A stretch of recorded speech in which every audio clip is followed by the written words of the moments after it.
जैसा कि हमने आखिरी पार्ट में देखा कि अभिषेक को एक अनजान इंसान के द्वारा दो चाबियां मिलती हैं और अभिषेक को लग रहा है कि वो चाबियां उस होटल की हैं। तो जानते हैं आगे की कहानी। अब अभिषेक अपने दोस्तों के पास जाता है और कहता है, शायद मुझे होटल की बैक गेट की चाबियां मिल गई हैं, चलो।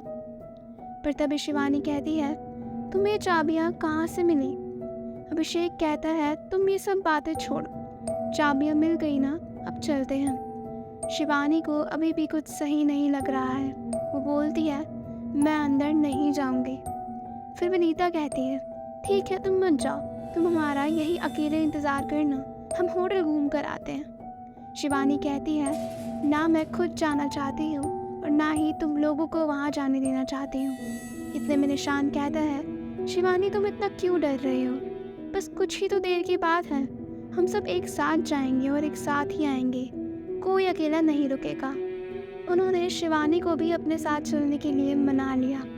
वो सब पार्किंग में पहुंचते हैं, पर अभिषेक ने देखा कि जिस कुर्सी पर वो आदमी बैठा हुआ था अब वहाँ पर कोई भी नहीं था। उसने उस बात को नज़रअंदाज किया और वो लोग पार्किंग में होटल के बैक गेट पर पहुंच जाते हैं। निशान अभिषेक से कहता है, लाओ चाबियाँ दो। अभिषेक वो दोनों चाबियाँ निशांत को दे देता है। फिर निशांत पूछता है, ये दो चाबियाँ कैसी हैं? अभिषेक कहता है, पता नहीं, मुझे दो चाबियाँ दी, मैंने ले ली। निशांत कहता है, उसने किसने? तुम्हें चाबी दी किसने? यहाँ तो कोई भी नहीं है। अभिषेक कहता है, भूत ने। शिवानी चौंक जाती है। अभिषेक कहता है, मैं मजाक कर रहा हूँ, कोई भूत थोड़ी मुझे चाबी देगा। यहाँ पर शायद एक वॉचमैन था जो अब शायद चला गया है। अब निशांत वो दोनों चाबियों को बारी बारी से दरवाजे पर लगाता है। पहले चाबी नहीं लगी। निशांत ने बोला, ये चाबी इस गेट की है ही नहीं, तो उसने तुम्हें दी क्यों? अभिषेक कहता है, पता नहीं, शायद वो कंफ्यूज हो गया होगा। निशांत वो चाबी साइड में फेंक देता है। अब वो दूसरी चाबी लगाता है और इस बार गेट खुल जाता है। वो अंदर जा ही रहे होते हैं तभी अभिषेक को लगा, मुझे वो पहली वाली चाबी उठा लेनी चाहिए। पर इतने में निशांत अभिषेक को बुलाता है और कहता है, चलो अभिषेक। अभिषेक बिना वो चाबी लिए अंदर चले जाता है। अब वो सब होटल के अंदर पहुंच चुके हैं। फिर शिवानी कहती है, चलो देख लिया ना होटल, अब वापस घर चलते हैं। तभी विनीता कहती है, अरे तुम्हें क्या कह रहे हो, अभी तो हम आए हैं, थोड़ी देर तो रुकेंगे ना। और वो लोग होटल में और अंदर जाने लगते हैं। तभी विनीता कहती है, अब इतना अंदर आ ही गए हैं तो मैनेजर का रूम देखना भी बनता है ना। शिवानी ये सुनकर शॉक हो गई। वो विनीता को कहती है, तुम्हारा दिमाग सच में ख़राब हो गया है, हमारी बात सिर्फ होटल देखने की हुई थी और अब हम सब सीधा बाहर जाएंगे। अभिषेक कहता है, शिवानी कुछ नहीं होगा, तुम ज़्यादा ही सोच रही हो, इतनी मुश्किल से तो अंदर आए हैं, अब इतनी जल्दी जाके करेंगे क्या? थोड़ा सा इस जगह को एक्सप्लोर करते हैं। इतना कहकर वो सभी लोग रूम नंबर 35 ढूंढने लगते हैं। उन्हें एक लिफ्ट दिखती है जो चालू होती है। तभी शिवानी कहती है, अगर ये होटल इतने टाइम से बंद है तो ये लिफ्ट कैसे चालू है? विनीता कहती है, शायद ये ख़राब होगी इसलिए चालू बंद होती रहती होगी, छोड़ो और आगे चलो। थोड़ा और आगे चलते हुए उन्हें ऊपर जाने का रास्ता मिल जाता है। उन्हें दो रास्ते दिखते हैं, एक था सीढ़ियों का रास्ता जो कि ऊपर के फ्लोर की तरफ जाता था। विनीता कहती है, रूम नंबर 35 का फ्लोर ऊपर ही होगा तो हमें सीढ़ियों से ही जाना चाहिए। वो सभी लोग ऊपर की तरफ जाने लगते हैं और इसके बाद वो देखते हैं कुछ रूम्स की लाइट चली हुई है।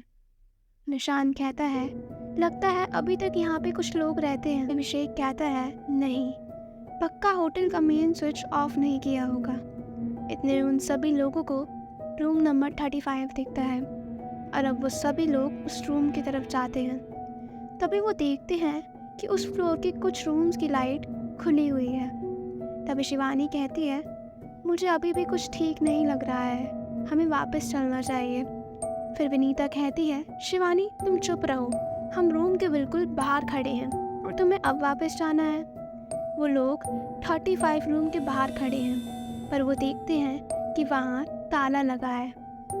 अभिषेक कहता है, क्या यार, अब इसकी चाबी कहाँ से लाएंगे? फिर शिवानी कहती है, अब तो हम इस कमरे में नहीं जा सकते, अब यहाँ से बाहर चलते हैं। फिर निशान कहता है, हाँ, चाबी के बिना तो हम इसे खोल भी नहीं पाएंगे, छोड़ो फिर घर चलते हैं। शिवानी खुश हो जाती है कि चलो आखिरकार अब हम सब घर जाएंगे। पर जब वो सभी लोग वापस जा ही रहे होते हैं तभी निशांत को एक चाबी पड़ी हुई दिखती है। निशांत वो चाबी उठाता है और सभी को रोकता है और कहता है, देखो, मुझे एक चाबी मिली है। फिर जब अभिषेक वो चाबी देखता है तो उसे याद आया कि ये तो वही चाबी है जो मैंने बाहर छोड़ी थी। अभिषेक ये बात सबको बताता है। तभी निशांत कहता है, तूने बस थोड़ी ज़्यादा ड्रिंक कर ली है, वो चाबी यहाँ कैसे आएगी? उसे तो मैंने बाहर ही छोड़ दिया था। फिर अभिषेक कहता है कि अब मुझे भी सब अजीब लग रहा है। मुझे याद है ये वही चाबी है जो मुझे उस चौकीदार ने दी थी और मैंने ये चाबी बाहर ही छोड़ दी थी। निशांत कहता है, अभिषेक, क्या तुम भी शिवानी जैसी बातें करने लग गए? अपने दिमाग को शांत रखो। और अभी तो मुझे ये पता भी नहीं है कि ये चाबी उस कमरे की है भी या नहीं। फिर वो सभी लोग उस चाबी को लेकर उस कमरे की तरफ बढ़ते हैं। फिर निशांत उस चाबी को दरवाजे पर लगाता है और वो दरवाज़ा एक झटके में खुल जाता है। अभिषेक को अब कुछ भी सही नहीं लग रहा था। वो अभी तक हुई सारी बातों को अपने दिमाग में जोड़ने लगा। पहले उस चौकीदार का वो चाबी बिना कुछ बोले अभिषेक को दे देना, चाबियाँ भी दो, जिसमें से दूसरी चाबी वो जिसे बाहर ही छोड़ चुका था, अब वही चाबी यहाँ अपने आप आ गई और उसी चाबी से इस रूम का खुलना। अभिषेक समझ गया था कि कुछ तो गड़बड़ है, ये सब इत्तेफाक नहीं हो सकता।